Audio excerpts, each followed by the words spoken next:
Okay, today is another resource review, but I'm going to a different and more specific one. It's going to be about Toastmasters. Now, the idea is Toastmasters for Christianity. Should you use it to improve your social skills? Should Christians join Toastmasters to improve their ability and confidence to do ministry? It's going to be that type of thing. Um, Move that to full screen. All right. This is the website. Toastmasters, let's see, what is it? Toastmasters is where you go to a small club of probably 5 to 20 people usually, and you take turns speaking in front of each other. So you tell a speech, and there's immediate access to public speaking, group leadership. You kind of understand what clubs are like. You can also make it into a social thing. You pay like $65 every 6 months, and for every year I think it's like 120, and it's real cheap. And there are a lot of clubs physically around. I mean, with COVID, it's all online right now. But if you were to be after or before COVID, so most likely after, right, because of how time works. No, I'm kidding. But this is how many clubs there usually are in San Antonio where I'm at. But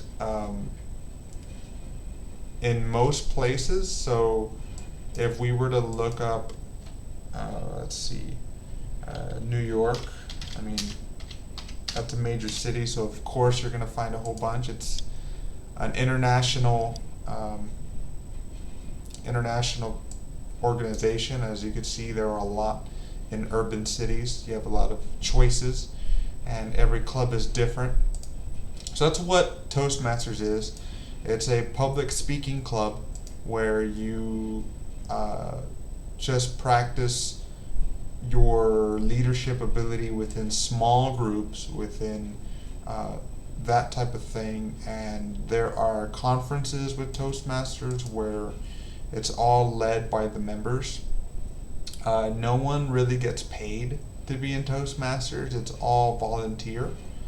That means that every club is filled with people paying Toastmasters to be able to exist, right? The only reason why membership fees exist is just to keep Toastmasters, the organization, afloat. So it's all volunteers. There's no tiers and levels of people. They consider everybody an equal. And well, I'll get into the pros and cons of Toastmasters. And because Toastmasters is usually oversold, people usually make it look a lot better than it really is. Now, it depends on the club. Some clubs are not that great. Some clubs are actually really, really cool. But there are some cons that are universal to all clubs, some downsides, some negativities, right, that come with it. The number one thing as a Christian, the biggest issue that exists within clubs is that it promotes grandstanding.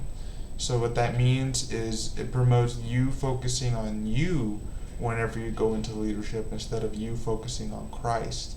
That's a big red flag, big issue that when you try to transfer from Toastmasters back into ministry, it causes some pretty big problems because you stop focusing on Jesus whenever you are ministering to somebody. You try to make, well, this happened to me. I was in Toastmasters for 2 years and I couldn't figure out what was going on with any type of helping other people, right? The whole law number 2, love others as you love yourself.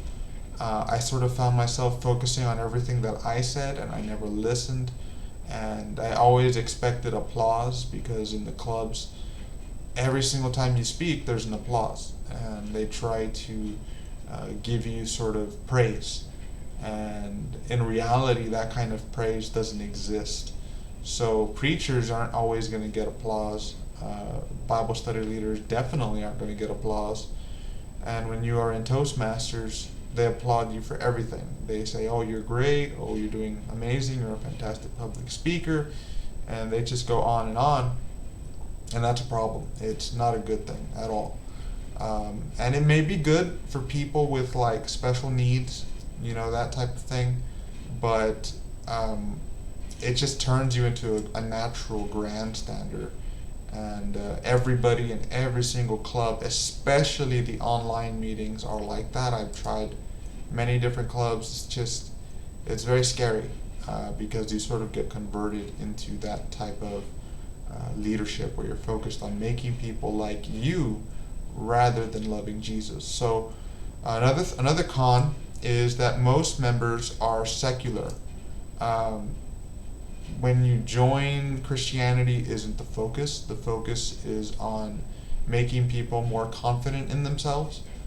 And that's another issue where a lot of people, it's a secular thing, But there are some clubs that are in churches, which are the kind that I wanted to go to. And there are some that are led by Christian, I would say even churches themselves, that try to promote Toastmasters within Christianity. And if you want to do a happy medium, sort of compromise between the whole grandstanding and real Christianity, you could do that. Go to a Toastmasters in a church. That's what I did, but I still encountered the same problems as grandstanding. And when you go to the competitions, it's mega grandstanding. So they have these Toastmasters speaking competitions where you go up in tiers, and the better public speaker you are, the more people you beat in public speaking, the higher you go. But it becomes more and more secular and more grandstanding the higher you go, and you just end up turning it into a performance, and it's not real. It's just all, just grandstanding. That's the only word I could think of, really, where you focus on yourself, you try to get people to like you. It doesn't matter how good or bad the story or testimony is. What matters, or how impactful it is, what matters is that people like you. And that's a problem. So those are the big cons. And the key word here is fake praise. So they tell you, you're awesome, you're doing great, you're the best public speaker, and you could believe that, but it's not necessarily true. But believing it makes you better than you would be not believing it. It's just that it's not healthy in Christian ministry to have that kind of mentality. So here are the pros. The pros are the first day you go, you're going to have immediate access to public speaking, which you're not going to get anywhere else, really. Churches aren't going to just invite you up to speak for 30 minutes. And you immediately can start drafting speeches and learning how to lead in a club. They can give you an officer position very quickly, where you begin to take responsibility in order to grow in your character and personally as well, and gain social skills. It helps you be more confident in group leadership, so you can understand how club organization works, how common practices are in meetings, both in corporate and out of corporate. Lots of businesses try to make sure that their employees join Toastmasters. Some of them are required to join Toastmasters so that they can get relief from social anxiety and nervousness in leadership and management.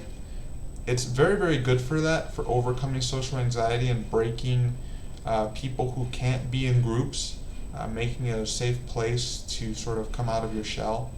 Some people need it, so I could see that as a pro for people who are in that position where they have nowhere else to go and they don't have the ability to socialize in groups without anxiety. It's a great place for that. So you could kind of turn it into a social club, but it's required that you do the educational stuff. And if you are a natural hard worker, and you don't mind doing a little bit of homework, maybe an hour a week, and then going to the club, it's going to be perfect. It'll basically be social. There can be off-campus, site, that's the word, off-site meetings. There is a curriculum where they teach you how to do a lot of things. It's called Pathways, so you could see it right over here, Pathways. Let's see. And they call the whole the application of Pathways. Pathways is the curriculum. Basecamp is the application that Pathways uses, but Pathways also passes out manuals. So this is where you would access Pathways. I can't log into it, but there are manuals for education where you read through them and you learn how to do group leadership, right?